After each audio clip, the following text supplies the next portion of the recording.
Masa transisi kelompok 1 1966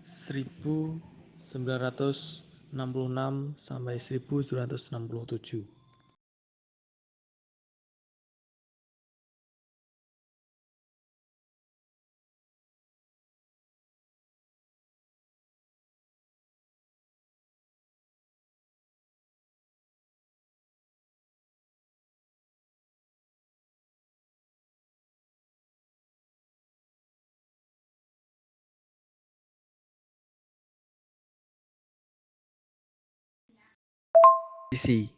Kronologis masa transisi dimulai pada tanggal 30 September 1965.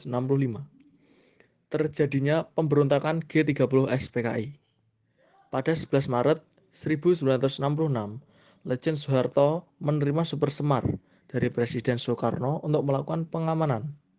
Lalu, pada 12 Maret 1966, dengan memegang Super Semar, Pak Soeharto mengumumkan pembubaran PKI dan menyatakan sebagai organisasi terlarang. Selanjutnya, pada 22 Februari 1967, Soeharto menerima pernyataan kekuasaan perintah dari Presiden Soekarno. Pada tanggal 7 Maret 1967, melalui sidang istimewa MPRS, Soeharto ditunjuk sebagai pejabat presiden sampai terpilihnya presiden oleh MPR dan hasil pemilu. Yang terakhir, pada tanggal 12 Maret 1967, Jenderal Soeharto dilantik menjadi Presiden Indonesia kedua, sekaligus menjadi masa awal mula lahirnya era Orde Baru. Setelah Jenderal Besar Soeharto dilantik menjadi Presiden Republik Indonesia yang kedua, muncullah Tritura, 3 tuntutan rakyat. Tritura dipelopori oleh kami dan KAPI. Yang pertama, pada tanggal 10 Januari 1966, kesatuan-kesatuan aksi yang bergabung dalam Front Pancasila memenuhi halaman DPR GR dan mereka menyampaikan tuntutan rakyat atau Tritura kepada pemerintahan yang berisi 1. Bubarkan PKI bersama ormas-ormasnya. 2. Pembersihan Kabinet Dwikora dari unsur-unsur G30S PKI. 3. Penurunan harga dan perbaikan ekonomi. Perubahan kabinet oleh Presiden Soekarno.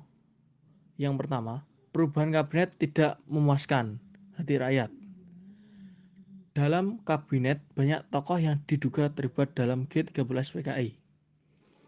Pelantikan kabinet Dwikora yang disempurnakan tanggal 24 Februari 1966 terjadi demonstrasi besar-besaran dan bentrok di sekitar Istana Merdeka. Mahasiswa UI yang bernama Arif Rahman Hakim tewas tertembak oleh resimen Cakrabirawa. Dan Presiden sebagai Panglima Komando Gayang Malaysia membubarkan kami. Dualisme kepemimpinan nasional. Memasuki tahun 1966, terlihat gejala krisis kepemimpinan nasional yang mengarah pada dualisme kepemimpinan presiden. Presiden Soekarno masih menjabat presiden, namun pemerintah telah kian merosot. Soekarno dianggap tidak aspiratif terhadap tuntutan masyarakat yang mendesak agar PKI dibubarkan.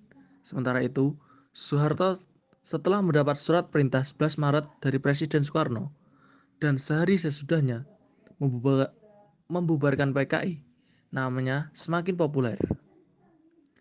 Dalam pemerintahan yang masih dipimpin oleh Soekarno, Soeharto sebagai pengemban Super Semar diberi mandat oleh MPRS untuk membentuk kabinet yang diberi nama Kabinet Ampera. Meskipun Soekarno masih memimpin sebagai pemimpin kabinet, tetapi pelaksanaan pimpinan dan tugas harian dipegang oleh Soeharto. Kondisi ini berakibat pada munculnya dualisme kepemimpinan nasional, yaitu Soekarno sebagai pimpinan pemerintah, sedangkan Soeharto sebagai pelaksana pemerintahan. Presiden Soekarno sudah tidak banyak melakukan tindakan-tindakan pemerintahan, sedangkan sebaliknya Lejen Soeharto banyak menjalankan tugas-tugas harian pemerintahan. Adanya dualisme kepemimpinan nasional akhirnya menimbulkan pertentangan politik dalam masyarakat, yaitu mengarah pada munculnya pendukung Soekarno dan pendukung Soeharto. Dalam sidang MPRS yang digelar sejak akhir bulan Juni sampai awal Juli 1966 memutuskan menjadikan Super Semar sebagai ketetapan TAP MPRS dengan dijadikannya Super Semar sebagai TAP MPRS. Secara hukum, Super Semar tidak lagi bisa dicabut sewaktu-waktu oleh Presiden Soekarno. Terima kasih sudah memperhatikan. Kelompok 1 Agustina Maria Ulfa. 2 Ahmad Zaki Kasiul Asror. 3 Salsa Zulia Indah Saputri. 4 Kiswatul Mufarihah. 5 Muhammad Tabibul Azhar.